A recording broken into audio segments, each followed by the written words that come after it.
ചില നികൃഷ്ടജീവികൾക്കും ഞരമ്പ് രോഗികൾക്കും ഒക്കെയുള്ള ഞരമ്പിൻ്റെ പ്രശ്നം നമ്മൾ വിചാരിക്കും അതിൽ ജാതിയും മതവുമൊക്കെയാണെന്ന്. അങ്ങനെയല്ല, അതൊക്കെ ജന്മവൈകല്യവും സൃഷ്ടി വൈകല്യവുമാണ്. അവൻ്റെയൊക്കെ ജീവിതത്തിനും അവനൊക്കെ ഇഷ്ടപ്പെടുന്ന രൂപത്തിലും ഭാവത്തിലും ആ ദുർഗന്ധത്തോടു കൂടി വേണം കഴിക്കുന്ന ഭക്ഷണം പോലും ഇവനൊക്കെ കഴിക്കാൻ. ശ്വസിക്കുന്ന വായുവിലും അത് വേണം. സുഗന്ധം വന്നു പോയാൽ ഇവനൊക്കെ അസ്വസ്ഥനായി എന്തോ മാരകമായ രോഗം ബാധിച്ചതുപോലെ പിളയുകയും കുടയുകയും ഒക്കെ ചെയ്യുന്നൊരു സ്ഥിതിവിശേഷം വരും. ഞാൻ ആരെക്കുറിച്ചാണിത് പറഞ്ഞതെന്ന് ചോദിച്ചാൽ, അഡ്വക്കേറ്റ് കൃഷ്ണരാജ് എന്ന് പറയുന്ന ഒരു ജന്മമുണ്ട്.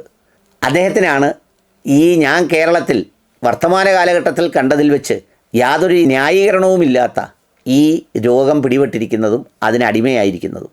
നമ്മൾ വിചാരിക്കും അത് മുസ്ലിം വിരോധമാണ്, അല്ലെങ്കിൽ മറ്റു തരത്തിലുള്ള വിരോധമാണ്. അതൊക്കെ ആണ് എങ്കിൽ പോലും അത്തരം സംഗതികൾ വരുമ്പോൾ ഈ പറയുന്ന സ്വന്തമോ ബന്ധമോ ജാതിയോ മതമോ ഒക്കെ വിട്ട് അയാളുടെ രോഗത്തിന് മതിയായ അല്ലെങ്കിൽ അയാൾക്ക് ഇഷ്ടപ്പെട്ട ഭോജ്യവസ്തു ഏതാണോ അത് കിട്ടണം.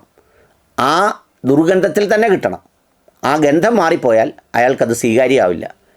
അത് പറയാൻ കാരണം, കഴിഞ്ഞ ദിവസം അദ്ദേഹം ഇട്ട പോസ്റ്റ്, സമാജ സ്റ്റാർ ഇമേജ് ഉണ്ടാക്കി കൊടുത്തവൻ ജിഹാദികളുടെ കൂടെ കിടപ്പായി.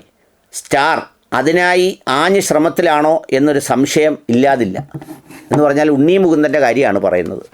ഉണ്ണി മുകുന്ദൻ്റെ ഏതോ ഒരു സിനിമ ഭയങ്കരമായി ക്ലിക്ക് ചെയ്തു, വർക്കൗട്ട് ചെയ്തു എന്ന് പറയുന്നു. ചിലരതിൽ ഭയങ്കര തീവ്രമായ ആക്ഷനാണ്, ഗർഭിണികൾ കാണരുത്, കുട്ടികൾ കാണരുതെന്നൊക്കെ പറയുന്നവരുമുണ്ട്.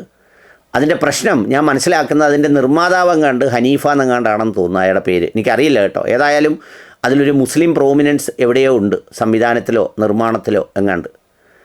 അപ്പോൾ കൃഷ്ണരാജിന് ഉണ്ണി മുകുന്ദൻ്റെ പടം വിജയിക്കണമെന്നുണ്ട്, എന്നാൽ മറ്റേ ആൾക്ക് കാശ് കിട്ടുന്നത് സഹിക്കാനും പറ്റുന്നില്ല. ഉണ്ണി മുകുന്ദനെ സംബന്ധിച്ചിടത്തോളം അയാൾക്ക് അയാളുടെ രാഷ്ട്രീയമോ ജാതിയോ ഒക്കെ കാണുമെങ്കിലും ഇത് അയാളുടെ പ്രോഡക്റ്റാണ്, അയാളുടെ ഇൻഡസ്ട്രിയാണ്.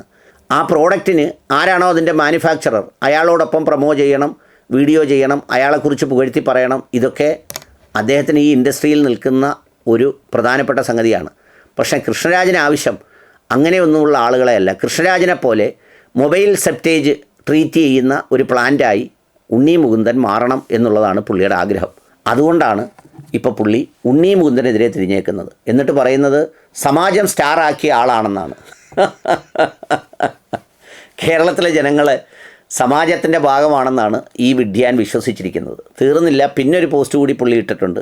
ഞാൻ മതേതരൻ, ഇനി മുതൽ കേരളത്തിലെ സ്കൂളുകളിൽ ക്രിസ്തുമസ്, നബിദിനം, ശ്രീകൃഷ്ണ ജയന്തി എന്നിവ ആഘോഷിക്കണം.